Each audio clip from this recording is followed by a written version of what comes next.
President Moon held a bilateral summit with his UAE counterpart. The two leaders expressed great expectations for the future of their relations and signed multiple MOUs. Hwang Ho-jun has the highlights from that session. Strengthening their special strategic partnership and expanding their economic cooperation. Those were the agreements reached by the leaders of South Korea and the United Arab Emirates in their sit-down meeting in order to further cultivate their countries' ties. The de facto UAE leader, the Crown Prince of Abu Dhabi, Mohammed bin Zayed Al Nahyan, was on a two-day official visit to Seoul at President Moon's request.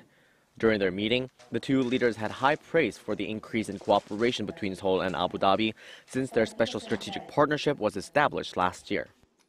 그 결과 지난해 UAE는 중동 지역에서 우리의 최대 수출 대상국이자 해외 건설 수주국이며 최대 인적 교류 대상국이 되었습니다.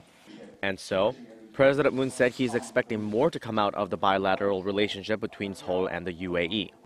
나는 양국이 기존의 협력을 더욱 강화하면서 5G 등 정보통신기술과 인공지능, 로봇, 반도체, 신재생 에너지, 스마트팜 등 4차 산업혁명 시대에 대응하는 신기술과 신산업 분야로 협력을 확대해 나가기를 희망합니다.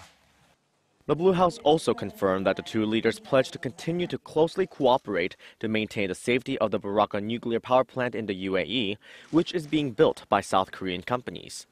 After the summit meeting, the two leaders signed multiple MOUs. Among those deals are the establishment of a business-friendly environment between the two countries and a project by SK Engineering and Abu Dhabi National Oil Company to build an oil storage facility in the Emirate of Fujairah. The latter deal is worth $2 billion. Later on, President Moon hosted an official luncheon for the Crown Prince with the heads of Korea's top conglomerates. This wasn't a state visit, but the Blue House said the Crown Prince was accorded the honors associated with one. That's because, as President Moon said in the summit, South Korea's ties with the UAE are developing beyond a partnership into an alliance and a relationship of brothers. Hwang Ho-jun, Arirang News.